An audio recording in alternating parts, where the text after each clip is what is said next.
90 বছরের প্রাচীন ঐতিহ্যকে ধরে রেখে আজও দেবী কাত্যায়নী পূজিত হচ্ছেন নদিয়ার ফুলিয়ার বসাকবাড়িতে।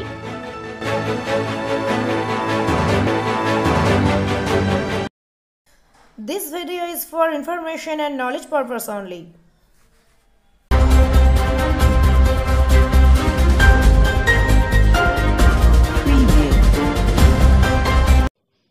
পুত্রলাভের আশায় আজ থেকে প্রায় 90 বছর আগে শুরু হয়েছিল যে দেবী কাত্যায়নী আরাধনা, তা আজও রীতিনীতি মেনে হয়ে আসছে নদিয়ার ফুলিয়ার বসাকবাড়িতে। বাড়িতে পুত্র সন্তান নেই, সেই হতাশা থেকে ব্রিটিশ আমলে পুজোর সূচনা করেছিলেন বাড়ির তৎকালীন গৃহকর্তা নিধিমোহন বসাক। বর্তমানে বাড়ির জ্যেষ্ঠ পুত্র শান্তিরঞ্জন বসাক তার ভাই সুভাষচন্দ্র বসাক প্রবীণ হলেও বাবার ঐতিহ্যকে এখনো বজায় রেখেছে। নদিয়ার ফুলিয়ার 2 নম্বর মাঠপাড়ার বসাকবাড়িতে গুহষষ্ঠী তিথি উপলক্ষে আড়ম্বরের সাথে দেবী কাত্যায়নীর পুজো করেন তারা। দুর্গাপুজোর 2 মাস পরে এই তিথি মেনেই দেবী পূজিত হন এই বাড়িতে। পুজোকে কেন্দ্র করে সকলে মেতে ওঠেন পুজোর 5টি দিনেতে।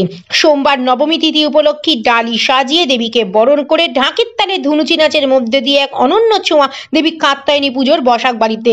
বাড়ির বর্তমান জ্যেষ্ঠ পুত্র শান্তিরঞ্জন বসাকের কথায় বাবা নিধুমন বিশ্বাস এখন থেকে প্রায় 90 বছর আগে ওপার বাংলায় পুজোর সূচনা করেছিলেন পুত্র সন্তান লাভের আশায়। তারপরেই জন্ম হয় শান্তিরঞ্জন বসাকের। ভাই সুভাষচন্দ্র বসাক মায়ের কোল আলো করে আসে। এখন তাদের ছেলেদেরও কোল আলো করে আসে আর 3 সন্তান। পরিবারের অন্যান্য সদস্যরা জানাচ্ছেন দেবী কাত্যায়নীর আরাধনা না করলে হয়তো কখনো এই পরিবারে পুত্র সন্তান লাভ হতো না, তাই এখনো তারা নিষ্ঠার সাথে দেবী কাত্যায়নীর পুজো করে আসছেন।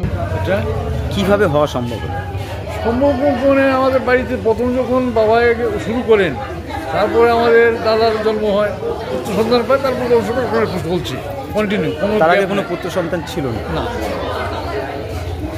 এই পুজোটা পুত্র সন্তান লাভের জন্যই করে।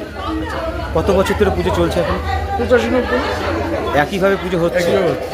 এই যে দুর্গা পুজো 2 মাস পরে যে কাত্যায়নী দেবী রূপী পুজো হচ্ছে, তা এটা কি এই বিশেষ কোনো তিথি থেকেই হয়? হ্যাঁ, গুহষষ্ঠী থেকে কাত্যায়নী ব্রত।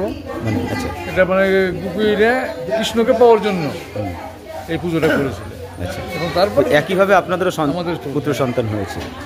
কতটা উৎসাহ আপনাদের এই পুজোকে? পুজো আমাদের দুর্গা পুজোর মতোই উৎসব।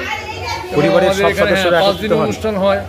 মোটামুটি আমাদের মহাপ্রভুর ভোগ হবে অষ্টমীর দিন, মহাষ্টমীর দিন। ওদিন মনে করেন যে 7-8 লোকের প্রসাদ পাবে, আর কন্টিনিউ রেগুলার প্রসাদ পাবে। আজকে কোন তিথি? আজকে নবমী। এই যে পুজোকে কেন্দ্র বাড়ির মহিলারা তো অনেক উৎসাহ থাকে এবং তারা তো নবরূপে কিন্তু সজ্জিত হয়। তাই একই কি এখানে রূপ দেখা যায়? প্রত্যেকে আনন্দ দেখা যায়? ঠিকই দেখা যায়। আপনাদের এলাকার মানুষের? হ্যাঁ, সব আসে।